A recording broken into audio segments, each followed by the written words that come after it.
Ya, pemirsa selamat pagi. Assalamualaikum warahmatullahi wabarakatuh. Bismillahirrahmanirrahim. Allahumma shalli ala Muhammad wa ala ali Muhammad. Rabbi shrah sadri wa yassir li amri wahlul 'uqdatam min lisan yafqahu qawli ma ba'du. Iya, pagi ini ya sebagaimana tadi mau saya bagiin ya.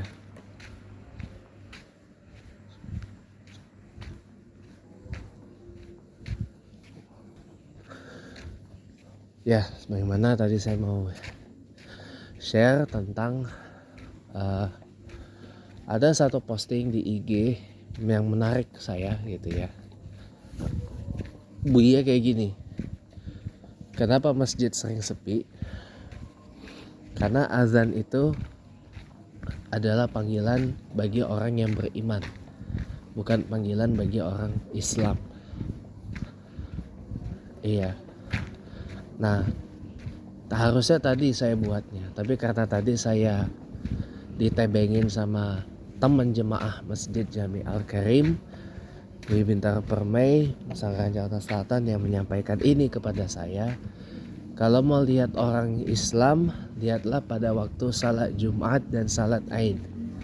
Tapi kalau mau lihat orang beriman, lihatlah pada saat salat subuh. Ya, saya betulkan memang pernyataannya karena memang dasarnya ada.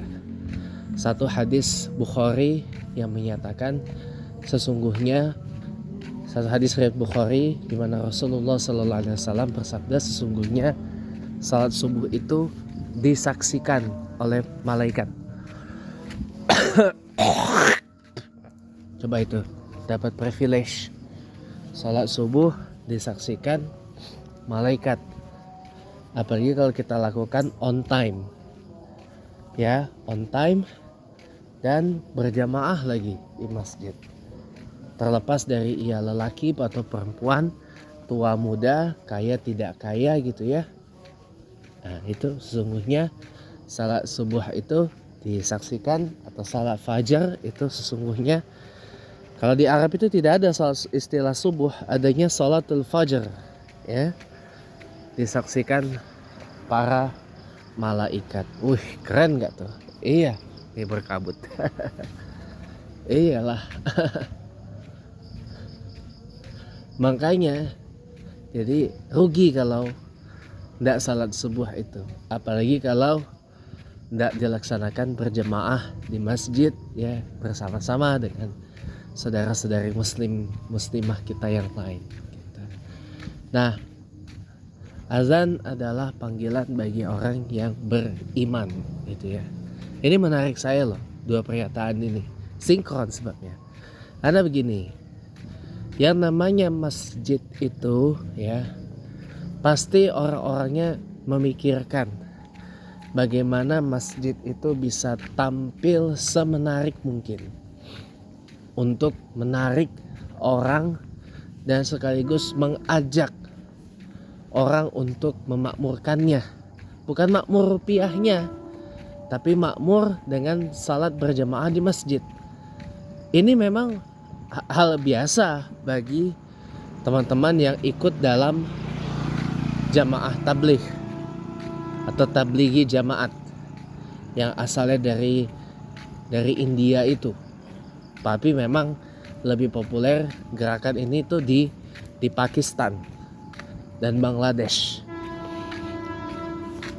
Walaupun pendiri dari jemaah tabligh ini, Maulana Muhammad Ilyas, itu adalah orang India.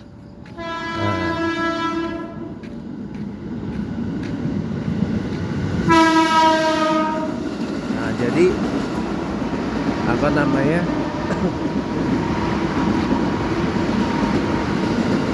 Ya, itu hal biasa mengajak orang salat berjemaah di masjid gitu ya, khususnya kaum Adam atau kaum laki-laki gitu ya.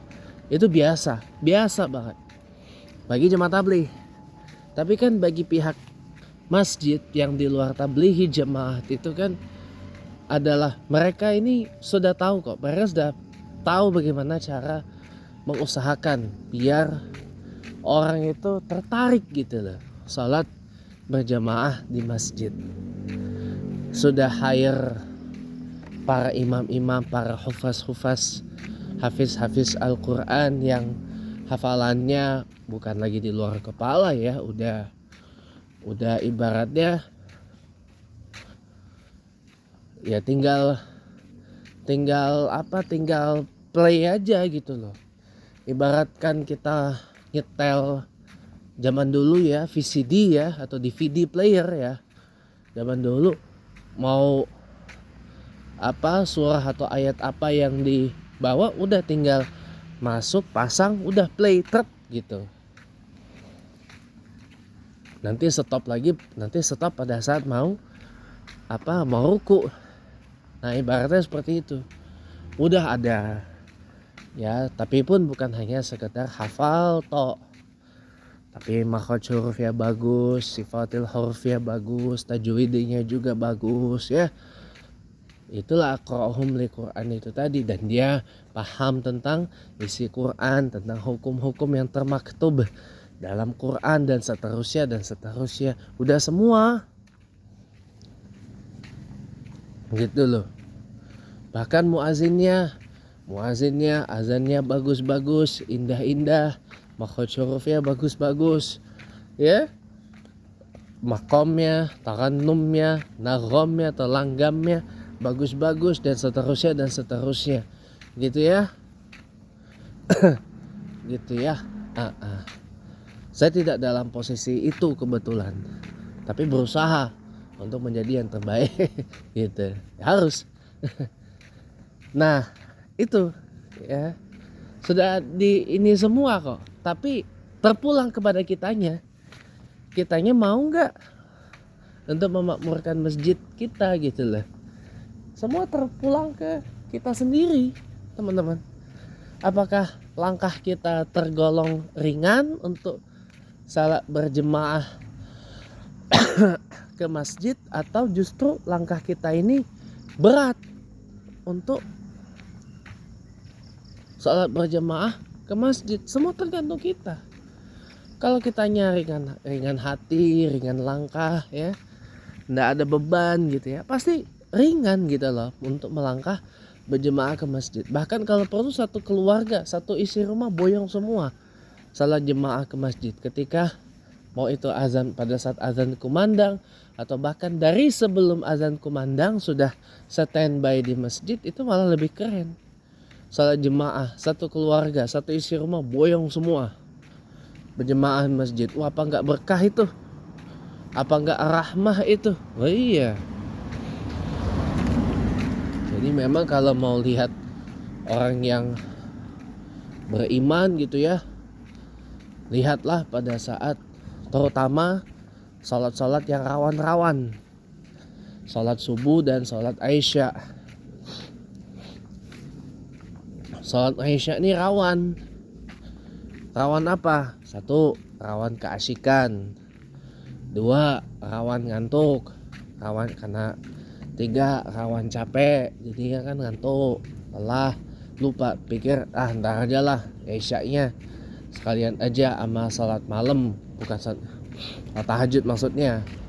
Salat malam itu bukan salat Isya-nya kemalaman, enggak. Mentang-mentang waktu Isya itu panjang kali sampai menjelang azan subuh. Ya enggak gitu juga cara berpikirnya. Gitu. Kalau bisa tunaikanlah. Sekalipun itu harus jamak dengan sholat maghrib, enggak apa-apa. Sejauh apapun perjalanan, sholat jangan sampai tinggal. Nah itu. Jadi kalau mau lihat orang beriman, lihatlah dari bagaimana dia tunai salat subuh dan salat Isya-nya. Itu dua salat yang jamnya rawan terlewat. Terutama kalau Isya. Karena orang ini ngambil kegiatan yang asik-asik, yang seru-seru gitu ya pada saat salat Isya.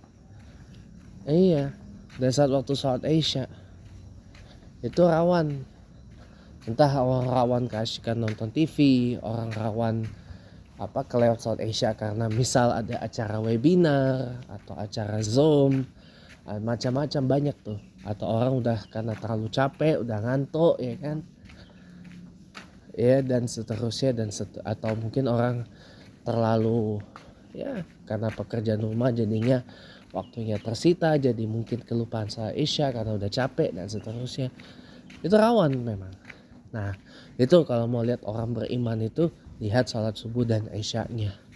Syukur-syukur bisa kelihatan kalau salat subuh dan isyanya itu dilakukan berjamaah di masjid bersama-sama saudara-saudari muslimin dan muslimah yang lain. Itu malah lebih jos Marco jos. Jadi memang di kita ini harus kita akui aja, di kita ini masih banyak orang-orang yang sekedar Islam tok gitu loh. Iya, hanya baru menjalankan Islamnya aja, imannya belum. Iya, makanya kan kerap muncul kan istilah Islam KTP, ya kan? Iya, KTP-nya aja yang Islam. Ya Islam tuh untuk dokumen identitas aja. Islam KTP gitu kan. Iya, tapi kalau begitu ya penerapannya atau implementasinya, nah ini yang susah cuy kalau kita mau jadi orang Islam yang beriman di sini susah. Kenapa? Karena orang di sini alibinya macam-macam dan kreativitasnya macam-macam. Kalau kita ini meyakini bahwa inna dina indallahil Islam, agama di sisi Allah, agama yang terakui, tervalidasi oleh Allah hanyalah Islam. Jadi bukan agama benar ya. Kalau agama benar berarti ada lagi agama yang lebih benar lagi. Tapi agama di sisi Allah salah satunya hanyalah Islam. Nah kalau kita meyakini itu dibilang wah kita radikal, ekstrem, tidak toleran. Tapi kalau kita narasinya, oh iya semua agama mengajarkan kebaikan dan sebagainya, oh baru kita dibilang moderat. Ini yang menjangkiti kita. Jadi waspada lah dengan yang kayak gitu. Ya mudah-mudahan lah kita bisa melewati ujian demi ujian keislaman dan keimanan kita yang diberi oleh Allah Subhanahu wa taala. Wassalamualaikum warahmatullahi wabarakatuh.